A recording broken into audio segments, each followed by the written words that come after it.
খাগড়াছড়িতে রাতভর সংঘর্ষে ৩ জন নিহত হয়েছেন। নিহতরা হলেন জুনান চাকমা, রুবেল ত্রিপুরা, ধনঞ্জয় চাকমা। সংঘর্ষে আহত ৯ জন সদর হাসপাতালে চিকিৎসাধীন। পরিস্থিতি নিয়ন্ত্রণে খাগড়াছড়ি ও রাঙামাটি সদরে জারি করা হয়েছে ১৪৪ ধারা। এদিকে সংঘর্ষের প্রতিবাদে রাঙামাটি ও বান্দরবানে বিক্ষোভ মিছিল হয়েছে।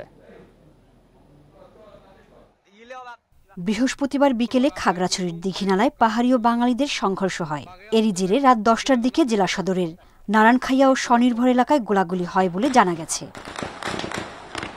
এতে নিহত হন জুনান চাকমা, রুবেল ত্রিপুরা ও ধনঞ্জয় চাকমা। এদের মধ্যে জুনান ও রুবেল সদর উপজেলার, আর ধনঞ্জয় চাকমা দীঘিনালার। এই মুহূর্তে 9 জনকে চিকিৎসা দিচ্ছি, ইনডোরে ভর্তি আছেন, চিকিৎসা চলছে। আর 3 জন চিকিৎসাধীন অবস্থা মারা গেছেন। আর আমরা 4 জন রোগীকে রেফার করেছিলাম। এদিকে শুক্রবার সকালে ঘটনাস্থল পরিদর্শন করেন জেলা প্রশাসক ও আইনশৃঙ্খলা বাহিনীর সদস্যরা। পাহাড়ি বাঙালি দুপক্ষকেই ঐক্যবদ্ধ থাকার আহ্বান তাদের। গতকাল বিকেল থেকে যে পাহাড়ি বাঙালির যে সংঘাত, সেটা সন্ধ্যা 8টা পর্যন্ত কন্টিনিউ করেছিল। এরপরে আমরা বাংলাদেশ সেনাবাহিনী এই পরিস্থিতি কন্ট্রোল করতে সক্ষম হই এবং এর পরবর্তীতে গতকাল রাত থেকে আজকে পর্যন্ত সকাল এখন 11টা পর্যন্ত এখন পর্যন্ত পরিস্থিতি স্বাভাবিক। যে কারা ক্ষতিগ্রস্ত হয়েছে, কি পরিমাণ ক্ষতিগ্রস্ত হয়েছে সেগুলো অ্যাসেস করে এই ক্ষয়ক্ষতির পরিমাণ নির্ধারণ করে আমরা তাদের ক্ষতিপূরণ দেওয়ার সর্বোচ্চ চেষ্টা করব। আর আমরা এখানে যেটা বলা হয়েছে, একটা কমিটিও গঠন করা হয়েছে যাতে এই ঘটনাকে কেন্দ্র করে অন্যান্য উপজেলা বা অন্য কোথাও যাতে এর উত্তেজনা না ছড়ায় সে ব্যাপারে আমরা কাজ করছি। খাগড়াছড়িতে সংঘর্ষের প্রতিবাদে রাঙামাটিতে মিছিল করেছে পাহাড়ি ছাত্র জনতা। এ সময় বনরূপা বাজারে হামলা ও একাধিক ব্যবসা প্রতিষ্ঠানে আগুন দেওয়ার ঘটনা ঘটে। আগুন দেওয়া হয় পার্বত্য চট্টগ্রাম আঞ্চলিক পরিষদের কার্যালয়ে। সাংবাদিকদের গাড়িতে ভাঙচুর ও অগ্নিসংযোগ করা হয়। এদিকে প্রতিবাদে বান্দরবানে বিক্ষোভ মিছিল ও সমাবেশ করেছে শিক্ষার্থীরা। সোহেলি জাহান, ইন্ডিপেন্ডেন্ট নিউজ। আরও জানাতে রাঙামাটি থেকে যোগ দিচ্ছেন সহকর্মী হিমেল চাকমা। হিমেল, ১৪৪ ধারা জারি করা হয়েছে, এই মুহূর্তে সেখানকার পরিস্থিতি জানাবেন। আর বনরূপায় তো হামলা হয়েছে, সেখানে দোকানপাটে আগুন দেওয়া হয়েছে, সেখানকার কি পরিস্থিতি? বর্তমানে যে রাঙামাটির যে পরিস্থিতি কিছুটা স্বাভাবিক বলা যায়, অর্থাৎ সকালে যে পরিস্থিতি ছিল সেটা থেকে কিছুটা উত্তরণ অবস্থা আমরা দেখতে পাচ্ছি। একটার দিকে মূলত রাঙামাটি জেলা শহরে 144 জারি করা হয়। রাঙামাটি জেলা প্রশাসক মোহাম্মদ মোশাররফ হোসেন খান তিনি সেটা নিশ্চিত করেছেন আমাকে। তো আপনাকে আমি যদি বলি, ঘটনার সূত্রপাত যদি বলি, গত 18ই সেপ্টেম্বর খাগড়াছড়িতে একজন মোটর সাইকেল যে যার বিরুদ্ধে খাগড়াছড়ি এবং রাঙামাটিতে 16টি মামলা রয়েছে, তার মধ্যে হচ্ছে 14টি হচ্ছে চুরির মামলা আর 2টি হচ্ছে মাদক মামলা। মামুন যে ওর মৃত্যুকে কেন্দ্র করে মূলত গতকালকে খাগড়াছড়ির দীঘিনালাতে বিক্ষোভ মিছিল হওয়ার পরে সেখানে বিকালে যে অগ্নিসংযোগ হয়েছিল তার প্রতিবাদে মূলত আজকে রাঙামাটিতে সকাল 9:30 থেকে বিক্ষোভ মিছিল শুরু করে এই যে পাহাড়ি ছাত্র যে বৈষম্য সংঘাত বিরোধী ছাত্ররা। তো মূলত মিছিলটি যখন বনরূপায় যায় সেখানে মূলত গুজব এবং উত্তেজনা ছড়িয়ে পড়ে। এরপরে আসলে আস্তে আস্তে পুরো রাঙামাটি শহরের অস্থিতিশীল অবস্থার সৃষ্টি হয়, মানুষের মধ্যে আতঙ্ক ভয় বিরাজ করে। তো এই বিষয়টা আসলে গত সকাল থেকে আর এখন পর্যন্ত আমি হসপিটালের যে খবর নিয়েছি যে সেখানে 2 জন রোগী চিকিৎসা নিয়েছেন। তবে যে বিষয়টা হচ্ছে যে আমি যে খবরগুলো পাচ্ছি বিভিন্ন জায়গা থেকে, সেখানে আসলে কিছু কিছু এলাকায় এখনো পর্যন্ত আহত রোগী তারা এখন হসপিটালে যেতে পারছে না। পরিস্থিতি তারা আতঙ্কের মধ্যে আছেন যে যদি হসপিটালে যাওয়ার প্রতি কোনো হামলার শিকার হয় কিনা সেটা একটা আতঙ্ক আছে। তবে আমি যেটা দেখেছি হচ্ছে রাঙামাটির কালিন্দীপুরের মুখে নিউ মার্কেটের সামনে বনরূপা কাঁচা বাজার ত্রিশ ব্লক যেটা বলে সেখানে আঞ্চলিক পরিষদ কার্যালয়তে সেখানে গ্যারেজে আগুন, সবগুলো যে গাড়িগুলো আছে সে সবগুলো আগুন কিন্তু পুড়িয়ে দেওয়া হয়েছে। আঞ্চলিক পরিষদের যে মেন ভবন সেখানে আগুন দেওয়া হয়েছে। তারপরে বিজন সরণ এলাকায় অগ্নিসংযোগ করা হয়েছে। তারপরে বনরূপা যে সমোহনী এলাকা সেখানে অগ্নিসংযোগ ঘটনা ঘটেছে। কালিন্দীপুরের আরেকটি বিষয় জানাবেন, সেখানে আইন শৃঙ্খলা বাহিনী এখন পর্যন্ত কি ধরনের ব্যবস্থা নিয়েছে, বিশেষ করে সেনাবাহিনীর ভূমিকা কি সেখানে? আমরা দেখেছি যে একটা দিকে সেনাবাহিনীর তাদের একাধিক পেট্রোলের টিম তারা শহরে যখন 144 জারি করা হয় তারা মাঠে নামে। এরপরে কিন্তু আসলে পরিস্থিতি নিয়ন্ত্রণ আসা শুরু করে। এখন যে বর্তমান পরিস্থিতি সেটা কিন্তু আগের সে কিছুটা স্বাভাবিক, মানুষ রাস্তাঘাটে বের হচ্ছে, হসপিটালে রোগীরা হসপিটালে আহতরা তারা হসপিটালে যাওয়ার চেষ্টা করছেন। তবে যে আতঙ্ক, যেহেতু এখানে একটা যে ভায়োলেন্সটা হয়েছে, সেখানে মানুষের মধ্যে আতঙ্ক আছে, ভয়ে অনেকে বের হচ্ছে না। এই হচ্ছে আমার কাছে রাঙ্গামাটির যে আজকের যে সহিংস ঘটনা সর্বশেষ।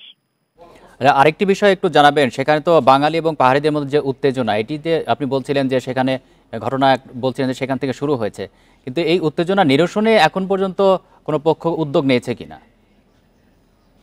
আসলে এই উদ্যোগটা যদি বলি, এখনো পর্যন্ত সে ধরনের উদ্যোগ নেওয়া হয়নি। শুধুমাত্র যে উদ্বুদ্ধ যে পরিস্থিতিটা তৈরি হয়েছে সেটা প্রশমিত করার জন্য মূলত এই যে 144 জারি করা হয়েছে। কারণ এখনো বসার মতো কিন্তু পরিবেশ কিন্তু এখনো তৈরি হয়নি। শুধুমাত্র যেহেতু আমরা দেখেছি যে পাহাড়ি এলাকায় পাহাড়িরা তাদের নিরাপত্তা প্রতিরোধ করার জন্য তারা পাহারা বসিয়েছেন, বাঙালিরাও ঠিক সেম অবস্থায় তারা অবস্থান নিয়েছেন যেন তাদের বাড়িঘর সেফ থাকে, সেটার জন্য তারা নিজের নিজের প্রতিরোধ ব্যবস্থা করেছেন। তবে যখন সেনাবাহিনী রাস্তায় নেমেছে তখন কিন্তু একটু স্বাভাবিক হচ্ছে, মানুষের মধ্যে একটা আস্থা ফিরে পেয়েছে। তবে যে ওই যে যারা পুরো যে পলিটিক্যাল পার্টি, এখানকার জনপ্রতিনিধি, সুশীল সমাজের প্রতিনিধি, তাদের সাথে বসার কিন্তু এখনো শিডিউল কিন্তু এখনো হয়নি। তবে যে বিষয়টা হচ্ছে যে পরিস্থিতি এখনো পর্যন্ত স্বাভাবিক বলা যায় না, পরিস্থিতি স্বাভাবিক আনার চেষ্টার কাজটা করছে প্রশাসন। যে বনরূপা বাজার যে হামলাটি হয়েছে, কি ধরনের ক্ষতি সেখানে হয়েছে কিছু জানা গেছে? সেটা হচ্ছে যে আমি যেটা দেখেছি সেটা হচ্ছে যে বনরূপা পাশাপাশি যে সমস্ত কাঁচা বাজার যেখানে আছে, পুরো ওখানে প্রায় লক্ষাধিক বেচা কেনা হয় শুধু কাঁচা বাজারে। ওখানে কাঁচা বাজারে কিন্তু সেখানে ভাঙচুর হয়েছে, আমি দেখেছি সেখানে যে পরিমাণ ক্ষতি হয়েছে। পাশাপাশি স্যাব্রন একটা ডায়াগনস্টিক সেন্টার আছে, স্যাব্রন যে ডায়াগনস্টিক সেন্টার, যেটা রাঙামাটির একটু বড় স্যাব্রন সেন্টার, সেখানেও হামলা হয়েছে। মোটামুটি সব কিলোমিটার ক্ষতির পরিমাণটা আসলে কম না, মোটামুটি বড় ধরনের ক্ষয়ক্ষতি হয়েছে। তবে একটা বিষয় যে আমরা বিভিন্ন অ্যাঙ্গেল থেকে খবর পাচ্ছি যে নিহত হয়েছে। তবে এটা ঠিক যে যারা আহত হয়েছেন কিন্তু তাদের অবস্থা কিন্তু আসলে অনেকের অবস্থা কিন্তু সিরিয়াস। আমি ডাক্তার যে আরএমও আছেন তার সাথে আমি কথা বলেছি, তিনি বলেছেন যে একজনের অবস্থা খুবই সিরিয়াস। তবে আসলে যেহেতু পরিস্থিতি এখনো স্বাভাবিক হয় নাই, সেক্ষেত্রে রোগীরা কিন্তু এখনো হসপিটালে আহতরা পরিস্থিতি এখনো স্বাভাবিক করা যাচ্ছে না কেন? গতকাল থেকে সংঘর্ষ শুরু হয়েছে, এখন পর্যন্ত স্বাভাবিক হচ্ছে না কেন? আসলে রাঙামাটিতে গতকালকেও পরিস্থিতি স্বাভাবিক ছিল, আজকে মূলত বিক্ষোভ যখন 9:30টার পরে যখন বিক্ষোভ শুরু হয় এখানে খাগড়াছড়ির দিঘিনালা ঘটনার প্রতিবাদে যখন বিক্ষোভ শুরু হয়, ঠিক 9:30 নাগাদ মোটামুটি রাঙামাটির পরিস্থিতিটা অস্থিতিশীল অবস্থা শুরু হয়। তো এরপরে কিন্তু এখনো পর্যন্ত মানুষের মধ্যে আতঙ্ক এবং পরিস্থিতি সম্পূর্ণ এখনো স্বাভাবিক হয় না বলা যায় আর কি।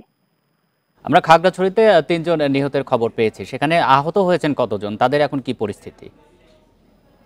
আসলে আহতের যে খবরটা, সেখানে আমরা বিভিন্ন ধরনের আহতের খবর পাচ্ছি। যেহেতু মানুষ কিন্তু ভরসা পাচ্ছে না যে চিকিৎসা নেওয়ার জন্য তারা যে হসপিটালে যাবে, সেই সব সাহস কিন্তু পাচ্ছে না। যার কারণে আমরা দেখেছি যে আমি যখন কালিন্দীপুর এলাকায় ছিলাম, আমি নিজেই দেখেছি যে 3 জন রোগী, একজন নারী আছেন, মানে সিরিয়াস বলে যায়, তাদের বড় ধরনের আঘাত, মাথায় আঘাত, পিঠে আঘাত, এই ধরনের আঘাত ছিল, তারা কিন্তু হসপিটালে যায় নাই। আমি শুধু রাঙ্গামাটি শহরের কালিন্দীপুরের কথা বলছিলাম, কিন্তু এই ধরনের ঘটনা কিন্তু বনরূপায় অনেক ঘটনা ঘটেছে। পাশাপাশি বিজন সরণ এলাকায় ঘটেছে, রাজবাড়ী এলাকায় ঘটেছে, হসপিটাল এলাকায় ঘটেছে। কিন্তু রোগীরা কিন্তু যারা আহত হয়েছেন তারা কিন্তু হসপিটালে সবাই কিন্তু যেতে পারে নাই এখনো পর্যন্ত। তবে তারা চেষ্টা করছেন কিভাবে কি করা যায়, যোগাযোগ করার চেষ্টা করছেন। আর অনেকে আটকা পড়েছেন যে মানে হসপিটালে যে যাবে সেটার পরিস্থিতি তারা ভরসা পাচ্ছে না, কারণ কখন কি হয়, যাওয়ার পথে কোনো আবার হামলার শিকার হতে হয় কিনা সেটাও তারা আতঙ্কের মধ্যে আসেন। যেমন আরেকটা যে রাঙ্গামাটি মেডিকেল জেনারেল হসপিটালে যে একজন রোগী আছে, তাকে ডাক্তাররা কিন্তু চট্টগ্রামে রেফার করা হয়েছে। তো আমি যতটুকু এখনো পর্যন্ত যেতে জানি যে তিনি এখনো পর্যন্ত চট্টগ্রামের উদ্দেশ্যে সে যেতে পারেনি, কারণ সে ভয় যে পথে কোনো হামলার শিকার হয় কিনা, যার কারণে তাকে কিন্তু এখনো সেখানে পাঠানো হয় নাই। এই হচ্ছে রাঙ্গামাটির অবস্থা।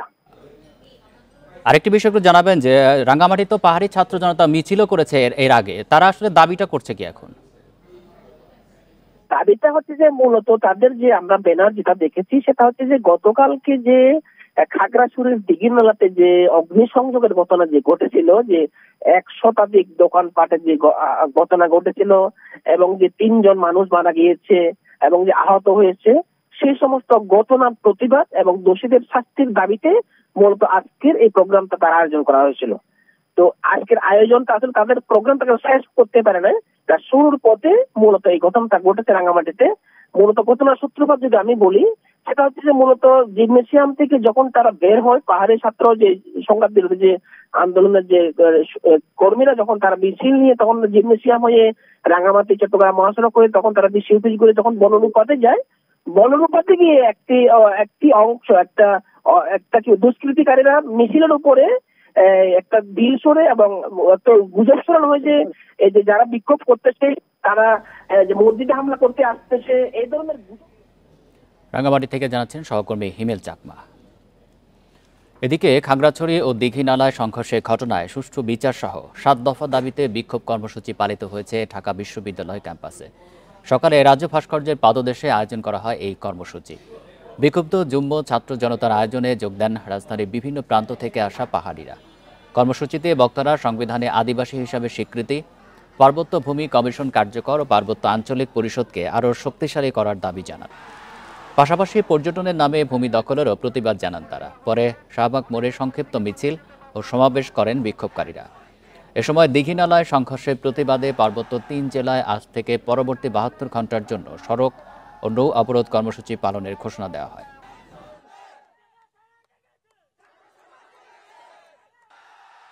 আদিবাসীদের সাংবিধানিক স্বীকৃতি চাই, আমরা বিচ্ছিন্নতা চাই না। আমরা চাই সংবিধানের অন্তর্ভুক্ত হয়ে এই দেশের নাগরিক হয়ে থাকতে।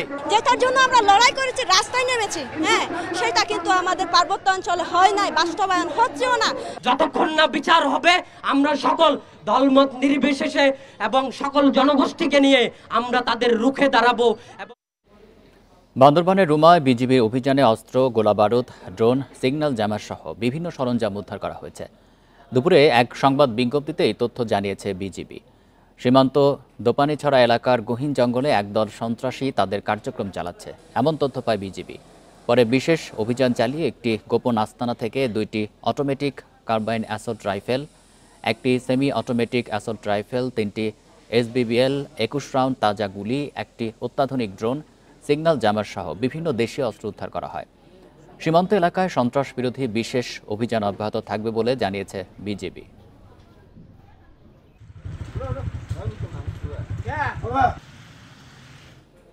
দেখছেন সমগ্র বাংলাদেশ।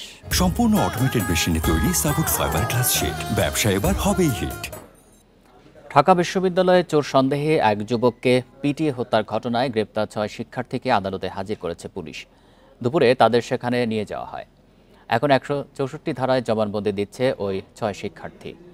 এর আগে বৃহস্পতিবার তোফাজ্জল হোসেনকে হত্যার ঘটনায় ছাত্রলীগের সাবেক উপবিজ্ঞান ও প্রযুক্তি সম্পাদক জালাল আহমেদ সহ 6 জনকে আটক করে পুলিশ। বুধবার রাত 8টার দিকে ওই যুবককে ঢাকা বিশ্ববিদ্যালয়ের ফজলুল হক হলে ধরে নিয়ে যায় কিছু শিক্ষার্থী। পরে মোবাইল চুরির অভিযোগে তাকে মারধর করে তারা। রাত 12টার দিকে মুমূর্ষু অবস্থায় ঢাকা মেডিকেলে নিয়ে গেলে কর্তব্যরত চিকিৎসক তাকে মৃত ঘোষণা করেন।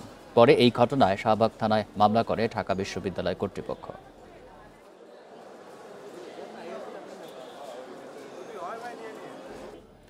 মা, বাবা, ভাইয়ের কবরের পাশে চিরনিদ্রায় শায়িত হলেন তোফাজ্জল হোসেন। জানাজায় অংশ নেন হাজারো মানুষ। ঢাকা বিশ্ববিদ্যালয়ের মতো জায়গায় এমন ঘটনায় ক্ষুব্ধ এলাকাবাসী। স্বজনদের দাবি, তোফাজ্জলকে মারার আগে ফোনে মুক্তিপণের টাকা চেয়েছিল হত্যাকারীরা। ঢাকা বিশ্ববিদ্যালয়ের ফজলুল হক মুসলিম হলে মারধরের শিকার হয়ে নিহত মাসুদ কামাল তোফাজ্জলের জানাজা সম্পন্ন হয়েছে। বরগুনার পাথরঘাটায় জানাজায় অংশ নেন হাজারো মানুষ। জানাজা শেষে পারিবারিক কবরস্থানে মা, বাবা আর ভাইয়ের পাশে দাফন করা হয় তোফাজ্জলকে। স্বজনদের দাবি, তোফাজ্জলকে মারার আগে ফোনে মুক্তিপণের টাকা চান হত্যাকারীরা। ওরা আমার কাছে বলে যে আমার লেবরের বাঁচাইতে চাইলে 2 লক্ষ টাকা দেন,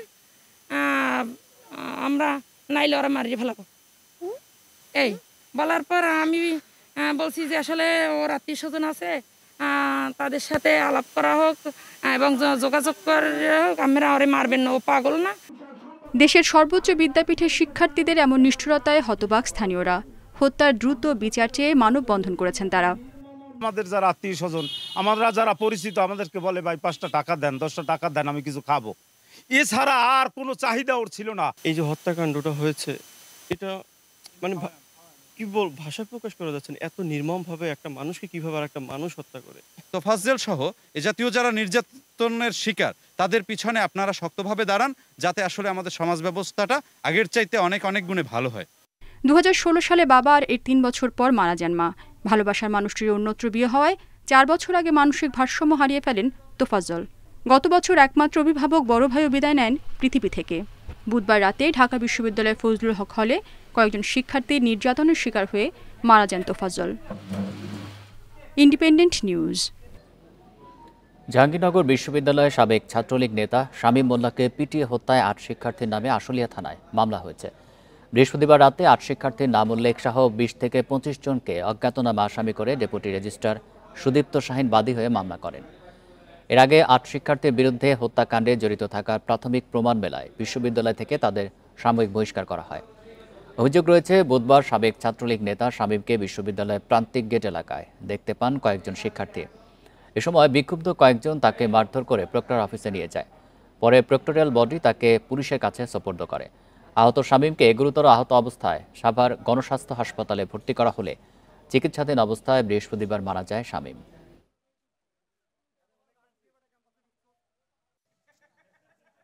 জাহাঙ্গীরনগর বিশ্ববিদ্যালয় কর্তৃপক্ষের লিখিত অভিযোগের প্রেক্ষিতে একটি 8 জনের নাম উল্লেখ করে একটি অভিযোগ দায়ের করিয়াছে এবং পুনর্বিজ্ঞান অজ্ঞাতনামা লোকের নাম উল্লেখ আছে। বিচার বহির্ভূত হত্যাকাণ্ড ও গণপিটুনির প্রতিবাদে অনেক জেলায় মানববন্ধন সহ বিভিন্ন কর্মসূচি পালিত হয়েছে। সকালে চট্টগ্রাম প্রেস ক্লাবের সামনে মানববন্ধন করেন চট্টগ্রামে থাকা বরগুনাবাসী। ঢাকা বিশ্ববিদ্যালয়ে মাসুদ কামাল তোফাজ্জল হত্যা সহ বিচার বহির্ভূত সব হত্যার বিচার দাবি করেন তারা। এদিকে বেলা 12টার দিকে বরিশাল নগরীর অশ্বনী কুমার হলের সামনে বিক্ষোভ সমাবেশ করে সমাজতান্ত্রিক ছাত্রফ্রন্ট মহানগর শাখা। এসব হত্যাকাণ্ডের সাথে জড়িতদের শাস্তির আওতায় আনতে স্বাধীন তদন্ত কমিশন গঠন করার আহ্বান জানানো হয়।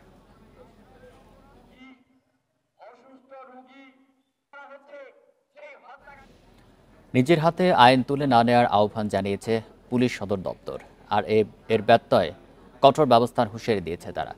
দুপুরে দেয়া এক বিজ্ঞপ্তিতে বলা হয়েছে, সম্প্রতি কোথাও কোথাও গণপিটুনিতে মৃত্যুর ঘটনা ঘটছে। এই ধরনের মব জাস্টিস কোনোভাবেই কাম্য না। কেউ অন্যায় করলে প্রচলিত আইনে বিচারের বিধান রয়েছে, সে কারণে এই আইন নিজ হাতে তুলে নেওয়া যাবে না। পাশাপাশি কেউ অপরাধে জড়ালে তাকে পুলিশে সোপর্দের পরামর্শ দেওয়া হয়েছে। ফোন করতে বলা হয়েছে জাতীয় জরুরি সেবার নম্বর 999-এ।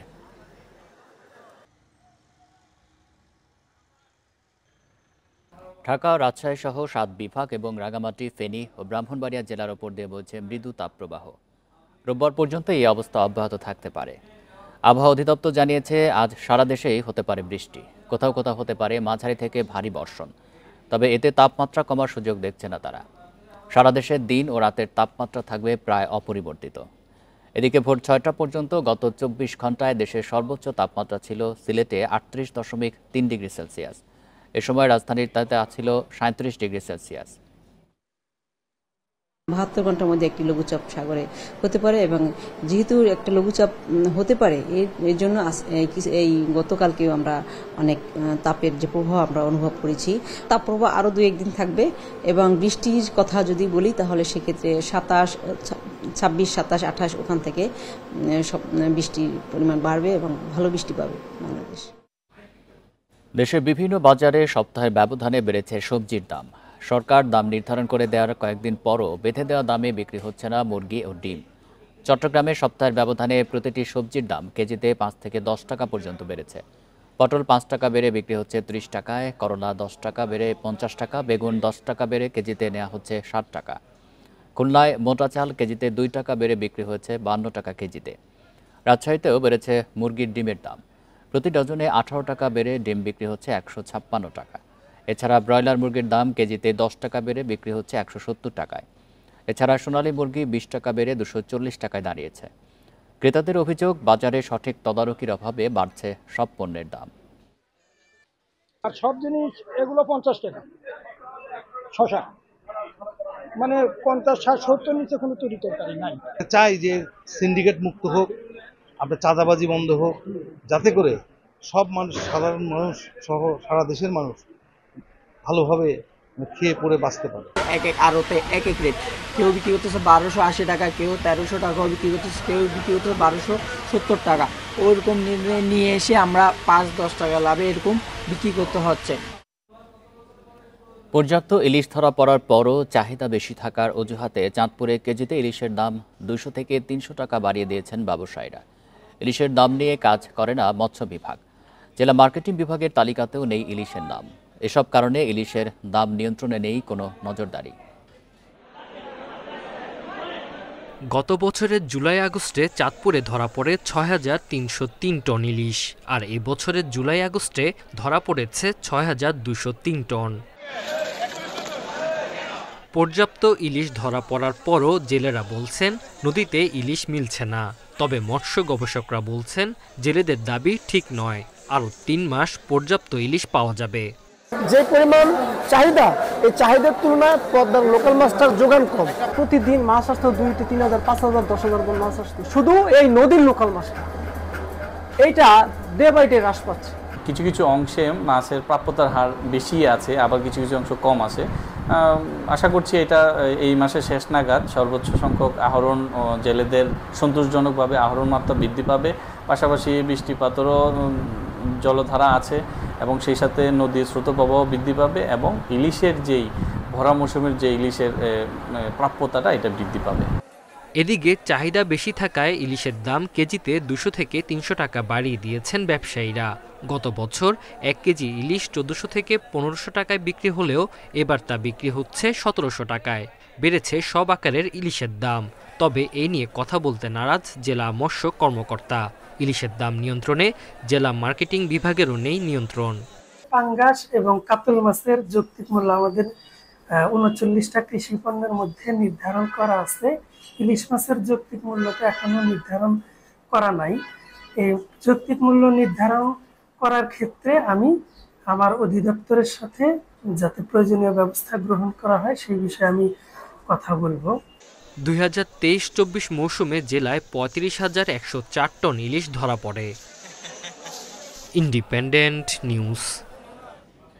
শিক্ষা, গণমাধ্যম সহ কয়েকটি কমিশন গঠনের পরিকল্পনা চলছে বলে জানিয়েছেন তথ্য উপদেষ্টা নাহিদ ইসলাম। দুপুরে লক্ষ্মীপুরে বাঙ্গাখা উচ্চ বিদ্যালয় মাঠে বন্যার্তদের মাঝে ত্রাণ বিতরণ শেষে একথা জানান তিনি। নাহিদ ইসলাম বলেন, যত ক্ষমতাধর হোক না কেন ফ্যাসিস্টদের বিচার বাংলার মাটিতে হবেই।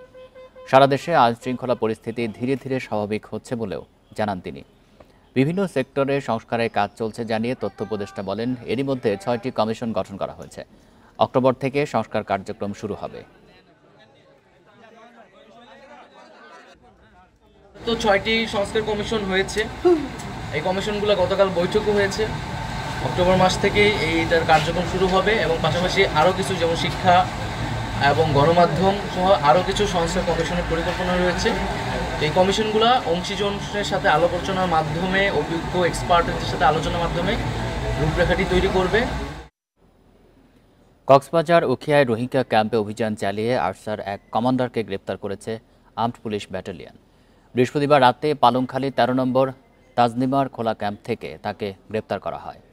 এপিবিএন অধিনায়ক আমির জাফর জানায়, আরসার কমান্ডার নুরুল ইসলামের নেতৃত্বে সন্ত্রাসীরা ক্যাম্পে নাশকতার পরিকল্পনা করছিল। খবর পেয়ে ক্যাম্পের গোপন আস্তানায় অভিযান চালায় এপিবিএন। এ সময় আস্তানা থেকে একটি বিদেশি G3 রাইফেল ও 10 রাউন্ড গুলি উদ্ধার করা হয়। প্রাথমিক জিজ্ঞাসাবাদে রোহিঙ্গা ক্যাম্পে বিভিন্ন অপরাধে জড়িত থাকার কথা স্বীকার করেছে নুরুল ইসলাম।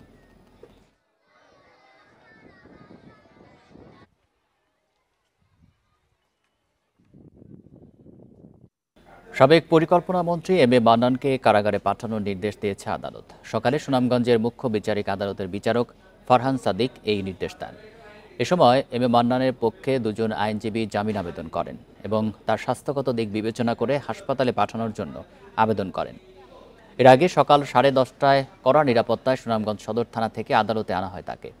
এদিকে সাবেক এই মন্ত্রীকে গ্রেপ্তারের প্রতিবাদে তার নির্বাচনী এলাকা শান্তিগঞ্জের শিক্ষার্থীদের ব্যানারে বিক্ষোভ ও সড়ক অবরোধ করা হয়।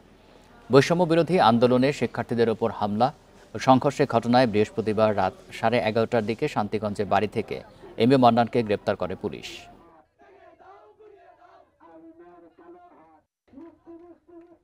এম এ মান্নান সাবেক পরিকল্পনা মন্ত্রী, উনাদের নেতৃত্বে এবং হুকুমে আমাদের উপর আক্রমণ চালায়, police tear shell rubber bullet নিক্ষেপ করে। এতে শত শত বিএনপি জামাত এবং ছাত্র জনতা আহত হয়, আমরা আইনজীবীরা আহত হয়, আমি নিজেও আহত হয়েছি। আহত হওয়ার পরে আমরা দ্রুত বিচারে 99 জন আসামি করে এম এ মান্নান সাহেব সহ দ্রুত বিচার আদালত ট্রাইব্যুনালে একটা মামলা করি। নীলফামারী 2 আসনের সাবেক সংসদ সদস্য ও সংস্কৃতি মন্ত্রী আসাদুজ্জামান নূরের বিরুদ্ধে ঘটনার 11 বছর পর বিচার বহির্ভূত হত্যার মামলা হয়েছে। 2013 সালে এমপির গাড়িবহরে হামলার পর নিহত হন বিএনপি ও ছাত্র শিবিরের 3 নেতাকর্মী। কারাভোগ করেছেন অন্তত 500। সরকার পরিবর্তনের পর নূরের বিরুদ্ধে মামলা করেছেন নিহত গোলাম রব্বানীর স্ত্রী। নীলফামারীর রামগঞ্জে রাজনৈতিক দ্বন্দ্বের জেরে তৈরি হয় অস্থিরতা। 2013 সালের 14 ডিসেম্বর সেখানে নেতাকর্মীদের নিয়ে উপস্থিত হন আসাদুজ্জামান নূর। এ সময় জেলা বিএনপির সাংগঠনিক সম্পাদক গোলাম রব্বানীর বাসা পুড়িয়ে দেয় তারা। সংঘর্ষে নিহত হন 4 জন। ঘটনার পর গোলাম রব্বানীকে প্রধান আসামি করে মামলা করে পুলিশ। আইন শৃঙ্খলা বাহিনী তুলে নিয়ে যাওয়ার পর উদ্ধার করা হয় তার মরদেহ। পরিবারের অভিযোগ, তাকে ক্রসফায়ারে হত্যা করা হয়। সকাল থেকে দিনটা গত হয়ে গেল, এর মধ্যে ওরা আর আমার স্বামীর লাশ দিচ্ছে না। আমার স্বামীর লাশটা ওই থানাতেই রেখে আসাদুজ্জামান নূর আবার এই লক্ষ্মীচাপে আসছে আনন্দ মিছিল করার জন্য। 2014 সালের 13 জানুয়ারি ডিবি পরিচয়ে তুলে নেওয়ার পর মেলে ছাত্রদল নেতা আতিকুর রহমানের মরদেহ। খোঁজ মেলেনি তার সঙ্গে থাকা খালাতো ভাই রাজশাহী বিশ্ববিদ্যালয়ের শিক্ষার্থী মহিদুল ইসলামের। সৈয়দপুর নারিয়া নামক স্থানে আমার ভাইয়ের লাশটা আমরা পাই। আমার একই সাথে আমার ভাইকে যখন তুলে নিয়ে আসলো, সাথে আমার ভাই যে আপন খালাতো ভাই ছিল ওনাকে তুলে নিয়ে আসে, কিন্তু আমার খালাতো ভাইয়ের লাশ আমরা পাইনি। এটাকে হাইলাইট করার পর এবং পরবর্তীতে এই সুযোগটা নিয়েই উনি কিন্তু সাংস্কৃতিক বিষয়ক মন্ত্রণালয়ে মন্ত্রী পদে উনি দায়িত্ব পালন করেছে। এদিকে 2008 সালে নির্বাচনে আসার আগে আসাদুজ্জামান নূর পরিবারের গাড়ি জমি না থাকলেও 15 বছরে হয়েছেন বিশাল সম্পদের মালিক। গ্রামে একটি টিনের বাড়ি থাকলেও অভিযোগ রয়েছে দৃশ্যমান সম্পদের বাইরে সম্পদের পাহাড় গড়েছেন তিনি। Independent news.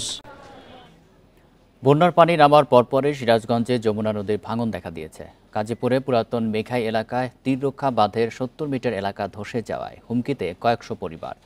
এজন্য অবৈধভাবে বালু উত্তোলনকে দায়ী করছে স্থানীয়রা। এদিকে কুড়িগ্রামে বন্যার পর 8টি স্থানে তিস্তার ভাঙন দেখা দিয়েছে। ঝুঁকিতে স্কুল, বাজার, আবাদি জমি।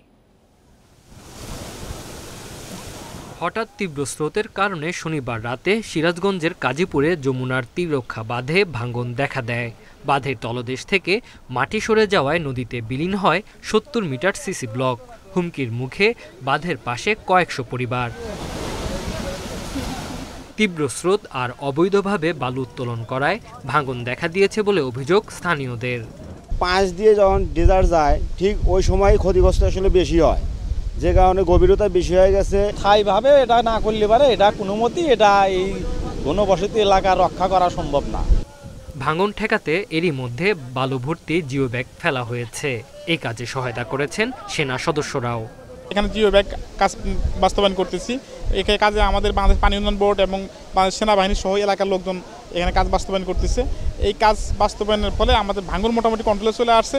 কাজ ভাঙনটা যার বিস্তৃতি না করে এই জন্য আমরা কাজটা অব্যাহত রাখছি। এদিকে কুড়িগ্রামে বন্যার পানি কমলেও তীব্র হয়েছে তিস্তার ভাঙন। রাজারহাট, উলিপুর ও চিলমারী উপজেলার 8টি স্থানে ভাঙনে বিলীন হয়েছে ঘরবাড়ি ও কয়েকশো একর জমি। ঝুঁকিতে রয়েছে স্কুল, বাজার সহ বিস্তীর্ণ ফসলি জমি। কি কর্ম কোটে যামো কোটে না যামো আমরা জানি বলে নদী ভাঙলে তো অন্যটা মাটি ঘাটি নেই, তাও তো আমরা নিবের পাইনি। বর্তমানে তিস্তায় স্থায়ীভাবে তীর রক্ষার কাজ বন্ধ রয়েছে। তবে ভাঙন প্রবণ কয়েকটি এলাকায় জিও ব্যাগ ফেলার কথা জানিয়েছে পানি উন্নয়ন বোর্ড।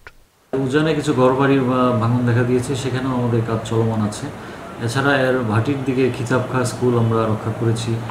তার আরও ভাটির দিকে আমাদের বজরাজ পার, এছাড়া সাধুবাদামার হাট, এসব এলাকায় আমরা কাজ বাস্তবায়ন করেছি।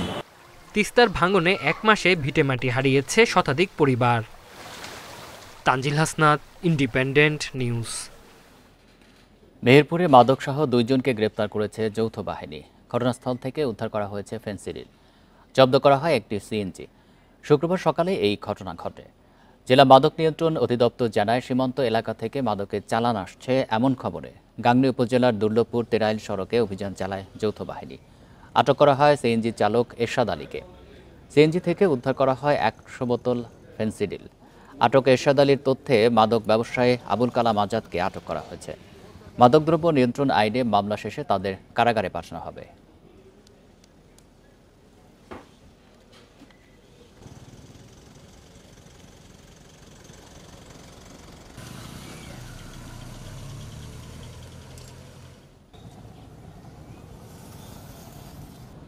এই ছিল সমগ্র বাংলাদেশে ইন্ডিপেন্ডেন্ট টেলিভিশনের সব খবরের। আর বিস্তারিত জানতে চোখ রাখুন ফেসবুক, এক্স এবং ইউটিউবে। ধন্যবাদ সবাইকে।